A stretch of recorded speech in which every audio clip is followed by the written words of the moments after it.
Seguimos con la doctora Daisy Amarilla. Ella es directora de la Comisión de los Pueblos Indígenas de la Honorable Cámara de Senadores. Me explicaba la doctora, yo estaba diciendo durante todo el programa pueblos originarios, pero en realidad la Constitución señala como pueblos indígenas. O sea, no está mal dicho pueblo originario, No. pero la forma correcta es pueblos indígenas. Pueblos indígenas del Paraguay, porque así dice nuestra Constitución. Perfecto. Me contaba, doctora, que fuiste bautizada en una de estos pueblos y que alguna vez comiste tortuga. ¿Qué Sí. sabor tiene la tortuga? Y un sabor raro, es una carne un poco durita, un poco insípida, pero hay que ponerle mucha sal. ¿Cómo se cocina eso? La cocción es terrible para mí. Yo no puedo ver cuando matan una tortuga porque lo hacen en una cocción lenta. Al vapor. No, el fuego ahí en la tierra y le ponen a la tortuga, le dan la vuelta y tiene que estar viva la tortuga. Eso yo les digo, pero ¿por qué no la matan primero? Porque pierde el sabor. Es como un ritual, más o menos. Claro, es un ritual. Es un ritual. Ajá. Y entonces yo sufro muchísimo. Yo cada vez que me quedo en las comunidades, porque yo me suelo quedar bastantes días, ¿verdad? Y nada, al comienzo me costaba un poquitito comer, ¿verdad? Pero como yo soy ayorea, entonces como, ¿verdad? Pero duele cuando escucha, que dice la tortuga, ¿verdad? Pero es la forma, porque ellos están convencidos que si matas la tortuga antes, entonces pierde el sabor. Ya, claro, es una cuestión cultural. Por supuesto, una cuestión cultural. Así como ¿verdad? una vez, doctora, me habías mencionado que las madres guaraníes suelen asesinar a sus hijos. La ayorea. La ayorea. ¿En qué circunstancias hace eso? Ocurre que estando en el monte también debe ser muy difícil, ¿verdad? Por ejemplo, los niños que nacían con alguna dificultad, Sí. alguna dificultad de ojos o algún retraso, bueno, esos niñitos se hacían unos pocitos y eran enterrados vivos, era parte de la cultura. Y los mellizos tampoco podían nacer dentro de la cultura ayorea. ¿Por qué? Porque ellos creían, ¿verdad? Porque eso ya un poco cambió, que al nacer dos es una maldición, porque tienen que nacer uno, no es natural que vengan dos.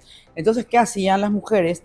Un pocito en su choza y los enterraban vivos. Nos suena a nosotros terrible, ¿verdad? Sí. Nos alarma. No, yo creo un homicidio. Claro, pero era parte de su cultura. ¿Y eso persiste hasta ahora, doctora? No persiste. No persiste. Pero tampoco veo gemelos ni mellizos dentro de... Sí, los primeros que llegaron acá, que una mujer ayorea tuvo mellizo y dijo, no, yo quiero que mis hijos vivan. Ella vivía en Bolivia. Entonces cruzó todo el Chaco boliviano-paraguayo y se quedó a vivir acá. Y los mellizos vivieron y no pasó nada, ¿verdad? Pero se llama Daniel y otro se llama David. Ambos son maestros. Mira, doctora, yo siempre pensé que los pueblos indígenas estaban solamente en la parte occidental, la zona Chaco. Me estabas explicando que no solamente habitan en el Chaco, sino están en el departamento de Alto Paraná, en el departamento de Caguazú y también en otros lugares, doctora. Sí, claro. O sea, ¿siempre estuvieron ahí o ellos migraron sí. digamos, de la parte occidental se fueron a oriental? No, estaban ahí. Uh-huh. Y cuando vos mencionabas todos los problemas que tienen los indígenas de hace unos 500 años más o menos, vemos hoy y la gente de Asunción, la gente que vive en Asunción sufre un tema que es importante, que es el cierre de la avenida Artigas, que es una arteria muy importante, digamos, una de las avenidas que ingresa a la ciudad.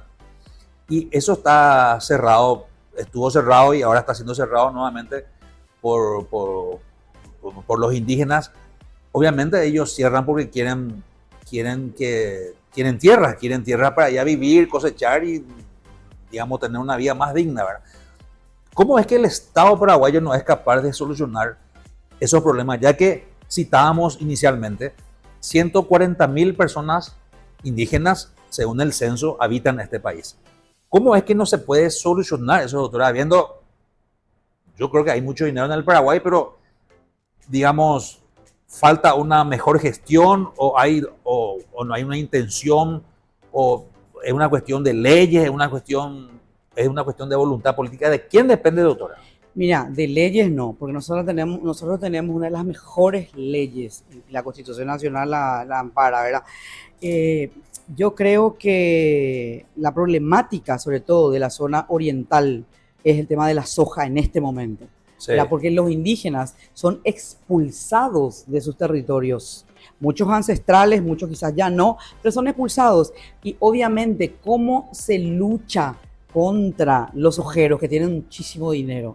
Y esta gente que está acá, los indígenas que están manifestándose, lo están haciendo para llamar la atención. Están diciendo, por favor, escuchen, necesitamos nuestros territorios, queremos vivir, hay niños, hay ancianos. Entonces, ¿quién tendría que comprar? Obviamente, no el Poder Legislativo, nosotros no tenemos esa potestad, sí. pero sí tiene el Ejecutivo, es decir, el Instituto Paraguayo del Indígena, quien es el ente rector, y ellos son los que deberían trabajar ese tema. De hecho, yo sé que lo están haciendo, están procurando, pero son tantas tierras que están necesitando los indígenas que parece que no están pudiendo. Pero no es solamente la falta de tierra, doctora, sino también vemos en los semáforos a estos pobres niños con sus madres. Lógicamente no tienen posibilidades, no tienen oportunidad, no tienen, o también no tuvieron la misma posibilidad que vos o que yo de ir a la universidad. Digamos, no sé, la educación no está bien definida con ellos, no tienen la asistencia de igualdad para todos, pero yo veo que en algunos casos, y ya los medios de prensa ya dieron a conocer que existe prostitución, que los mismos padres ya le inducen a sus niños a la prostitución en la zona de la terminal de ómnibus en Asunción. O sea, eso ya es mucho más grave. No solamente los niños que están vinculados a la explotación laboral que le hacen trabajar en los semáforos, sino también ahora el tema de las drogas, que es que destruye todo lo que encuentra a su paso, y también el tema de la prostitución, doctora. Eso es imposible de luchar ya, digamos, están rompiendo su cultura, están siendo avasallados en todos los sentidos. En todos los sentidos. Yo creo particularmente que tendríamos que centrarnos en la educación y también en la infraestructura. Le falta infraestructura. O sea, ¿por qué están por acá? Porque en sus lugares no tienen que comer. El supermercado, que era el monte, ya no hay, está devastado. Entonces, obviamente, si quieren buscar animales, no hay animales. Si quieren buscar sus árboles o sus frutas, no hay. Entonces, obviamente, vienen acá, vienen a mendigar porque no tienen opción. Yo de repente quiero decirle a la ciudadanía eso, y me preocupa porque como dentro del imaginario nuestro están estos indígenas sucios, estos indígenas, pero nos vemos en la parte humana de los pueblos indígenas. Nos vemos que tienen sentimientos, que sufren, que uno, yo como madre, por ejemplo, sufriría si mi hijo estuviese en la calle. Entonces ellos también, ellas también, o sea, tanto el padre como la madre sufren por su hijo, pero nosotros los vemos de una forma indiferente. Los miramos, y repito, y valga la redundancia, dentro de nuestro imaginario, no, los indígenas nomás sombra. O sea, eso es lo que tenemos que sacarnos de la cabeza. Tenemos que mirarlos como culturas milenarias, y tenemos que aprender de ellos, porque ellos tienen una cultura diferente, pero tienen una cultura. Si bien muchos de ellos ya tenían, ¿verdad? O tienen una educación ágrafa, ¿verdad? O sea, fueron a la escuela, pero tienen conocimientos de las plantas, de los animales, de todo, ¿verdad?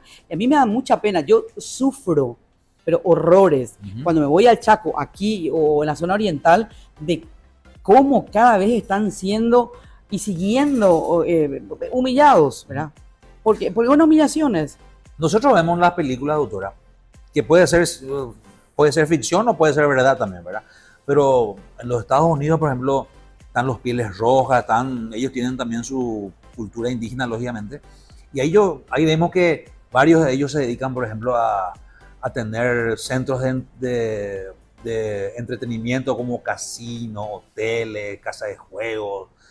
Digamos, vos les veas a ellos y están en otra situación económica y política que la de nuestros pueblos, ¿verdad? ¿Cómo es que ellos, si bien lógicamente hay una diferencia muy grande en el tema económico entre Estados Unidos y Paraguay, ¿verdad? Pero ¿cómo es que ellos son libres y pueden trabajar, y cómo es que nosotros no podemos lograr todavía con nuestros indígenas aquí en Paraguay? Yo creo que nos falta educación y falta que también el Estado ponga de su parte, ¿verdad? Yo creo que llegó el momento en que tenemos que decir, bueno, que darle a los indígenas lo que le corresponde por derecho propio, que son sus tierras, y dotarles también de infraestructura, porque con la tierra solamente no se puede, porque obviamente, ¿qué hacen solamente con la tierra? Claro, necesitas una infraestructura, ayuda técnica, asistencia técnica, necesitas.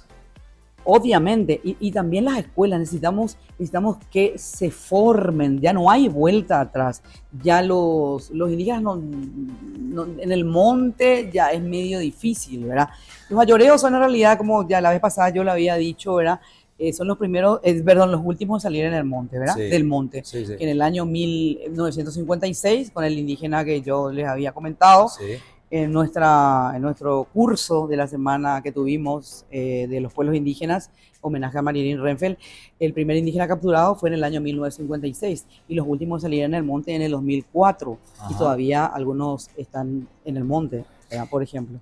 Esta semana, ¿qué pasó, doctora? Acá en la biblioteca tuvimos una semana de actividades con respecto a los indígenas, ¿verdad? Hubieron ponencias, disertaciones, tuvieron gente invitada, todo esto se hizo obviamente en memoria de una de las personas que probablemente haya dado mucho de su vida, dejó un legado importante por los derechos de estos compatriotas nuestros, que es la antropóloga, la doctora Marilyn Renfeld. Citame un poco, doctora,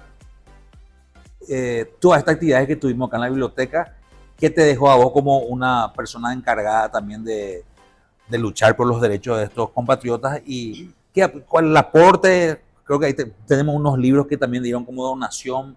Si podés hacerme un resumen, doctora. Sí, cómo no. La Semana de los Pueblos Indígenas fue en conmemoración a Marilyn Renfeld, que fue una antropóloga de acción, una antropóloga que luchó hasta sus últimos días por la dignidad de los pueblos indígenas. Ya, a mí me cuesta mucho hablar de ella porque me duele su partida, porque tenía mucho que dar todavía a este país y sobre todo a los pueblos indígenas. Entonces, por eso fue en conmemoración a ella, en homenaje a ella, ¿verdad? La Semana de los Pueblos Indígenas fue muy interesante porque muchos de los ponentes fueron los propios indígenas. Por ejemplo, estuvo Oscar Boaví, que es un profesor ayoreo, que él ya tuvo viajes internacionales representando a la Paraguay. Tina Alvarenga, que es guaraní occidental, también estuvo... Le conocí a uno que es, creo que abogado. Sí, Tomás. Como expositor Semet, también. Sí, Sánchez, él es Macá. O sea, tratamos de que vinieran de varios pueblos. Estuvo también Rebeca Núñez Cruzaví, ella es la directora de Educación Indígena, que también estuvo exponiendo. Ella es guaraní occidental. Ella es educadora. Ella es educadora, ella es licenciada en educación y está estudiando Derecho. Estuvo también Tania Vera, que es espectacular, que dio una ponencia que nos dejó a todos boquiabiertos por la sapiencia de la señorita, ¿verdad? Ella es licenciada en Ciencias de la Educación y ahora recibiéndose de abogada. Eso, por ejemplo, nos da mucha satisfacción a nosotros. Cierto que muchos ponentes no eran indígenas, ¿verdad? Pero es un poco para tratar la interculturalidad. ¿Y qué es la interculturalidad?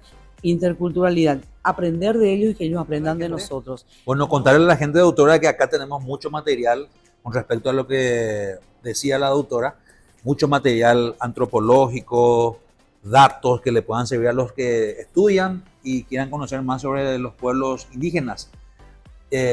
Doctora, decirte nada más, agradecerte por tu tiempo, por tu espacio. Yo sé que tenés muchas actividades y hablamos un poquito rápido, un montón de cosas, imposible contar muchas cosas en media hora, pero tratamos un poco la problemática de hace 500 años, que son casi los mismos, la falta de tierra, el desinterés político incluso también, de que la gente no se eduque, no se pueda liberar, capacitar, no pueda ser un poco libre, y que ahora los temas que son, pero más fatales aún, que tienen que ver con la explotación laboral, la explotación sexual y también las drogas que va penetrando en toda esa comunidad que es absolutamente inocente y también inofensiva. Así que, doctora, Te agradezco el tiempo, tu espacio.